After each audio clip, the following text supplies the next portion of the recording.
because there are so many programs, so many fads, so many things that you could be doing. So I want to make it as simple as possible. Hey, it's Mark Yegge, wealth architect, author, and founder of Light Circle. Wealth isn't just about money, it's about balanced abundance in your health, your wealth, your relationships, and your soul. Let's take your life to the next level and build your dreams into reality. Welcome to the Wealth Architect Podcast.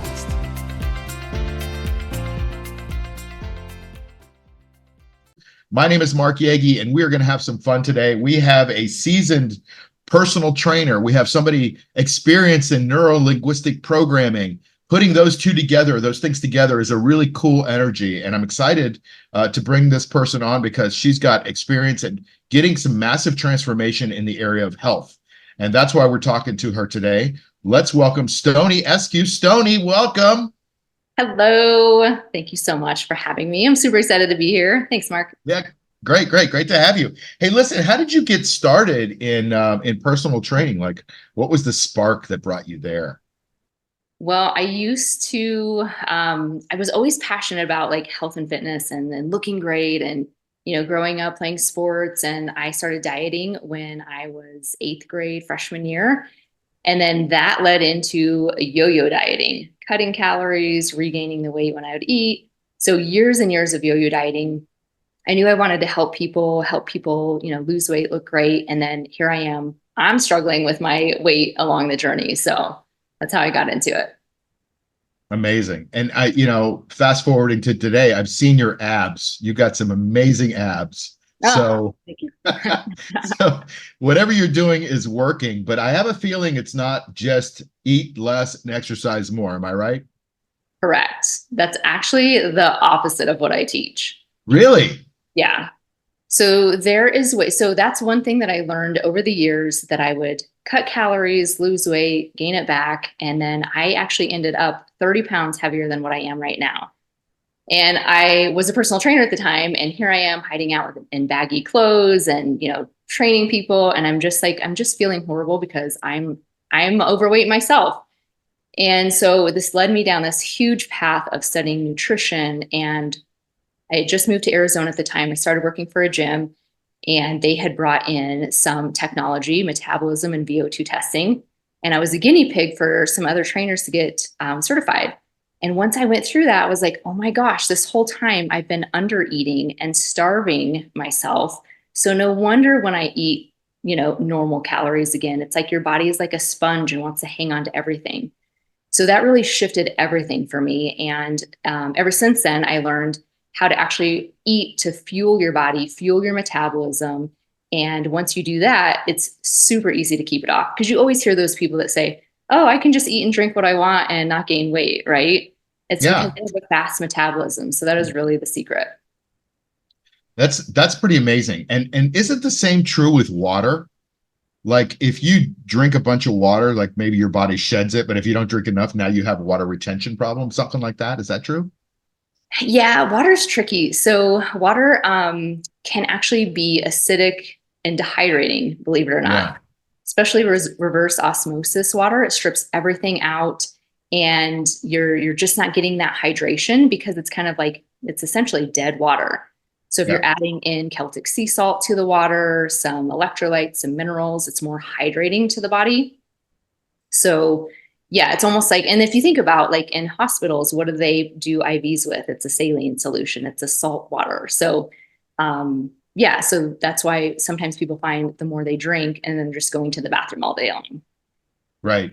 I just saw something about that yesterday, about the same thing of food and water are stripped of their nutrients. They're stripped of their minerals. They're stripped of all the things that our body craves. So we eat more, right? And we eat more, we drink more, and we pee it out. And when we eat it, we're just not getting the nutrients that we want. So we eat more, and we generally start eating the crap, like the hydrogenated soybean oil and the high fructose corn syrup and those other things that they put in basically everything now. So, all right. So listen, we talked about the water. We talked about the right way to eat. But what do you think really sustains weight loss? Because, and then I want to ask you a little bit about identity. But if you do lose some weight, what can sustain it? Because we've all heard the stories, right? You eat a bunch of food, You gain a bunch of weight, so then you go into this yo-yo thing where you lose a bunch of weight, and now you want to keep it off. But most people gain the weight back because, like you said, their body's a sponge. So what do we do to keep that weight off when we can, once we get it? The biggest thing is to fuel your metabolism. So if you think of your metabolism being like a fireplace, the more logs you're throwing in throughout the day, the hotter that fire is going to go. So then you go a little nuts on the weekend, you go on vacation, that metabolism can handle those calories. So that's the biggest thing I try to teach my clients is we want to start speeding up your metabolism. And that's why I'm not really a fan of fasting, all the crazy fads and stuff. I find that when I was doing the metabolism testing as a business, it would actually start slowing the metabolism. And the crazy thing is it actually makes your body start conserving fat and burning more sugar. So it's totally counterproductive. So to really lose weight and keep it off, it's all about fueling the metabolism and then also giving the body the nutrients that it needs, the nutrients, the minerals, the vitamins, so it can function properly. Getting the toxins out. Those are the key things, a couple foundational key things to do. And then also some optimizers that really take your health to the next level. Cool. So how do you get the metabolism up? Does that just mean working out more and lifting heavier weights and doing tons of cardio or running a marathon? What is getting metabolism up? That's kind of a easy thing to say, but probably a harder thing to put in practice, or maybe it isn't. I don't know. Tell me. Yeah, the biggest thing is to speed up your metabolism. You want to fuel your body. So I'm a huge fan of the timing and the structure of the meals. So the more frequent you're throwing those logs in, the more frequent you're eating those meals throughout the day, the hotter, the better that metabolism is going to go from an eating perspective. So then from an exercise perspective, you do want to move the body the more that, you're doing cardio consistently, strength training, that will keep the metabolism up. So strength training actually keeps the metabolism lifted and boosted for 2 to 3 days after a workout. Cardio, depending on the intensity of it, will keep the metabolism elevated for 24, sometimes 48 hours, just depends. But it's a combination of the fueling, the timing, having good proteins throughout the day, and with the workouts, keeping your muscle mass on, building muscle mass if you've lost muscle mass. Your muscle is actually the foundation of your metabolism. So it's those key things. So we're coming into the holidays, right? So this is, I'm sure, the biggest question you get is like, all right, we got the holidays and we got all these cakes and we got all this junk that's in front of us and cookies. And, we don't want to turn all that stuff down because the body is not meant to turn down calories. It's meant to grab those calories and store them. So how do we do this? How do we meander through a holiday season, keeping our metabolism up, but not screwing things up by eating junk? Like, how do we do that? Such a great question. There's so many of my clients that reach out and they're like, "Oh, I want to work with you, but I'm going to wait till January." So it's just Right. this mentality. Here recently, I got certified in neurolinguistic programming and have really studied more in depth about how to help people like break the habit loop in the brain and break those cravings. So the biggest thing is to avoid sugar if we can. Obviously, the holidays is, I mean, there's sweets everywhere. There's happy hours. There's parties.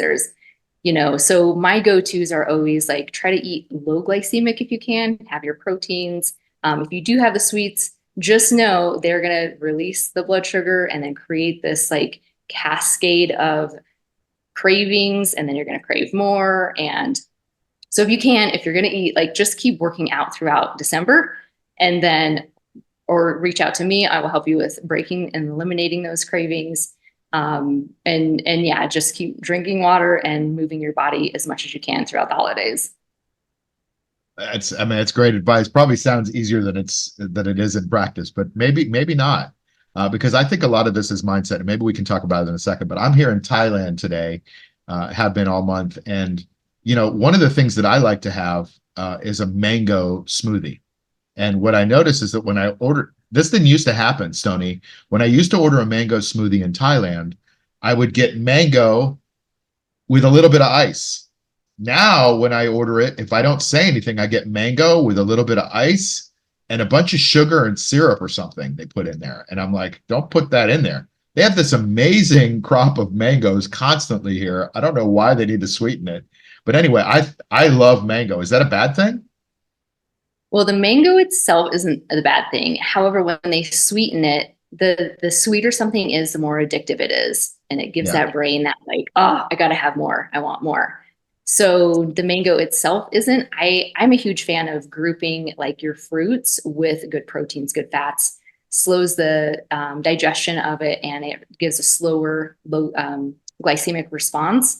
So it's better for, keeping your body burning fat versus if you spike that blood sugar, boom, you just signaled your body to start storing body fat.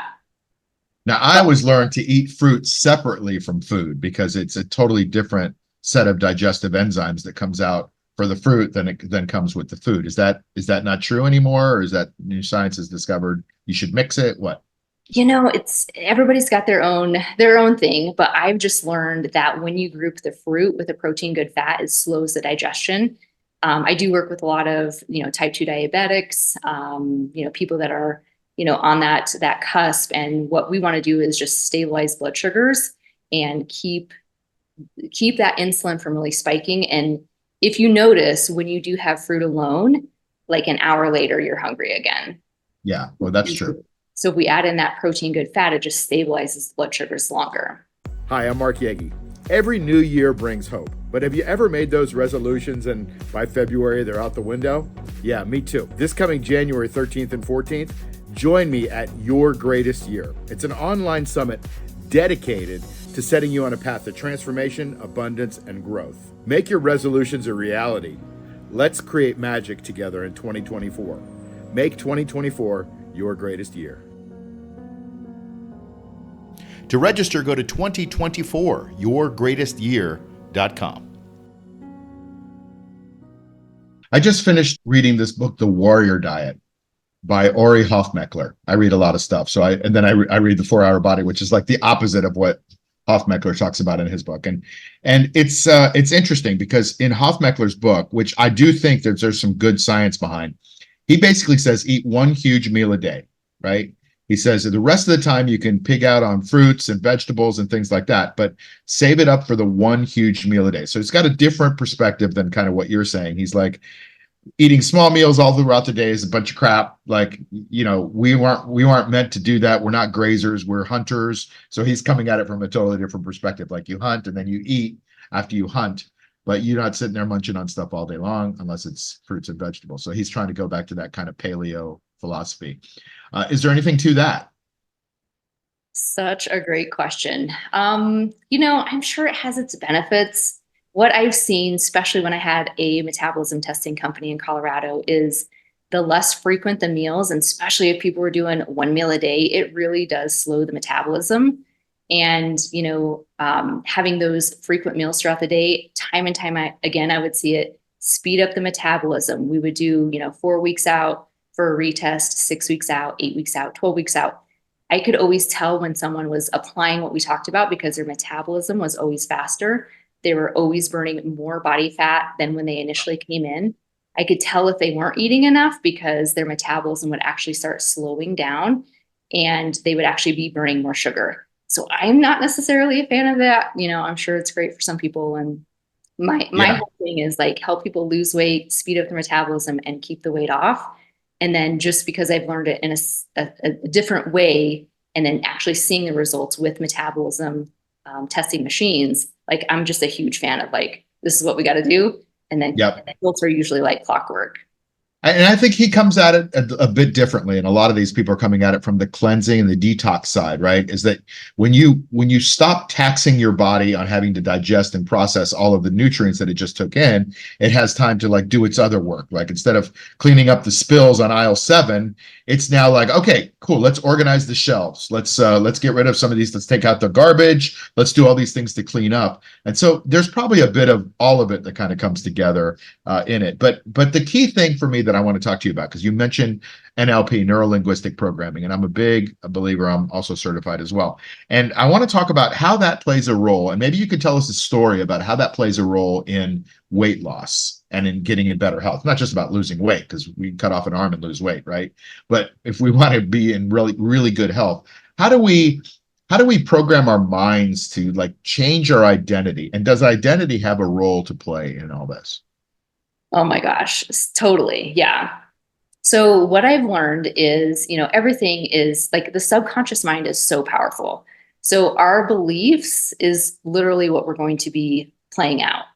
And from, just working with weight loss clients, there's such a huge thing with our cravings and our habits and what our brain is tying pleasure and pain to.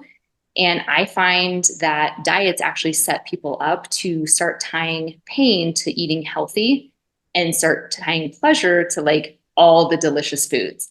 So from that standpoint, helping shift the habits and interrupting the habit loop, and we do some cool things where we can disassociate the actual emotions in the food, and it really takes the foods from like, oh my gosh, I have to have this food, to literally like people can walk by it and then not have it.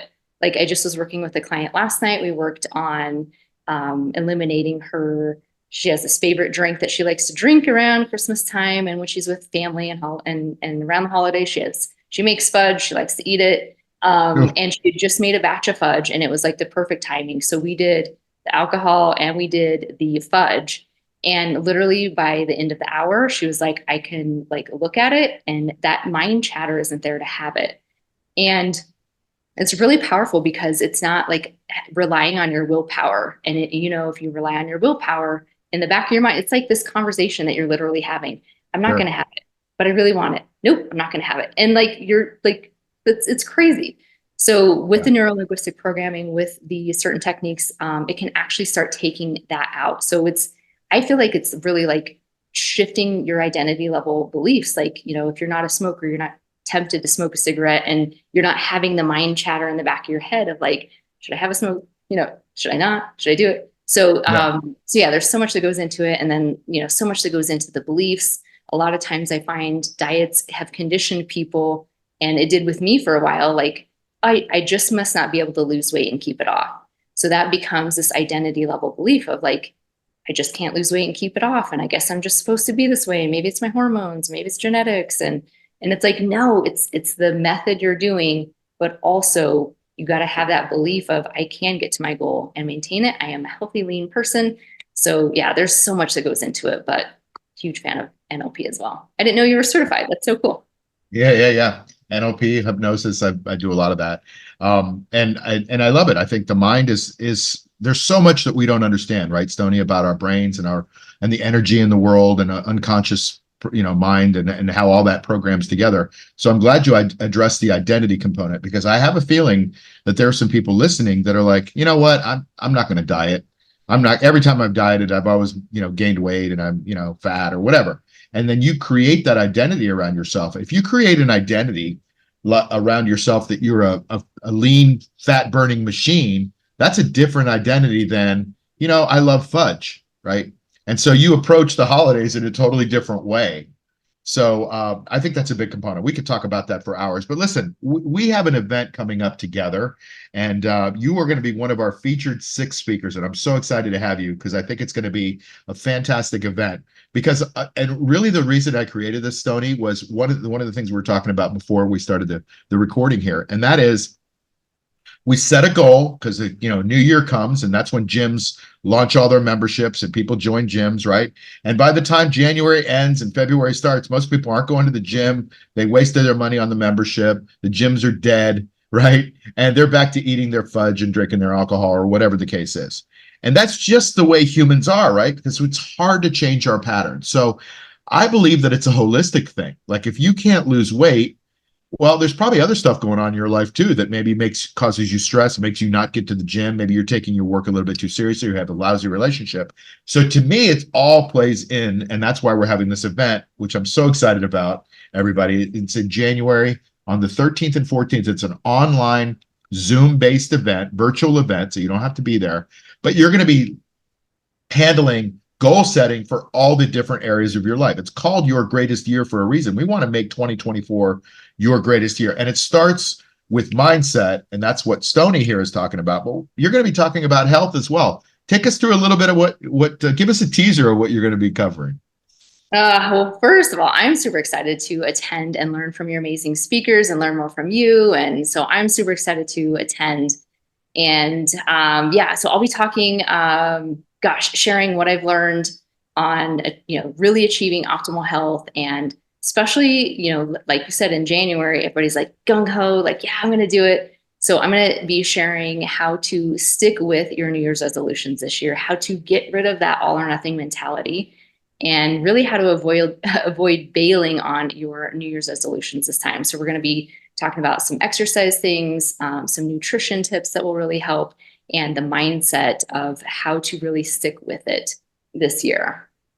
That's going to be awesome. I can't wait. And I think that's such an important thing to tie in to everything else, because we got some great speakers about talking about different aspects. We're talking about your health.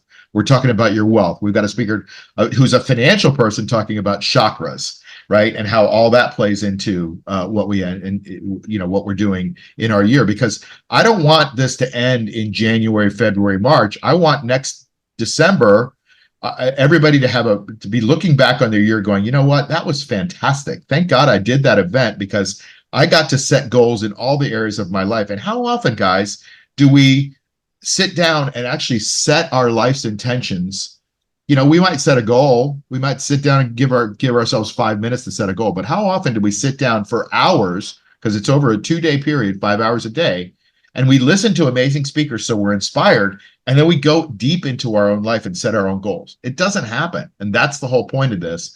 It's early bird special right now, 197 going on. So I hope that if you're listening or watching, that you're planning on getting a seat. In fact, I recommend that you click the link at the bottom of this of this recording, wherever you're seeing it, or go to 2024 Your Greatest Year, or you can go to our website, lightcircle.org/your greatest year, all in lower caps, by the way. But Stoney, I want to thank you for being on. How do people find out a little bit more about you and what you do? Because I think you got a different approach than some of the other approaches that I've heard. So that's really great. They can go to stoneyeskew.com and send me an email. Spell that last name. Oh, Stoney, last name Eskew.com. Okay, StoneyEskew.com. And what do they find there? What do you got? Yep, I got some awesome things. My biggest thing is just helping people personalize it to them, because there are so many programs, so many fads, so many things that you could be doing. So I want to make it as simple as possible. I personalize things to my clients so that they are set up for guaranteed success. I've done this for 22 years, so I know what works for people and how to really simplify it, make it fit into your lifestyle. This next year, I am really focused on helping free people from dieting. The last 14 years, I found it super easy to maintain my weight after everything that I've learned. So that's what I'm going to be doing this next year, is really helping personalize nutrition, helping people speed up their metabolisms, turn their body into a fat burning machine, and most importantly, get off of diets by eliminating cravings and reprogramming their mind through the power of neuroscience and neurolinguistic programming. And so I'm really excited, because I've been seeing some great results with my clients. That's incredible. Well, Stoney, you're a joy as always to talk with. And I want to thank you for enlightening our viewers and listeners here on this podcast. And I can't wait for January.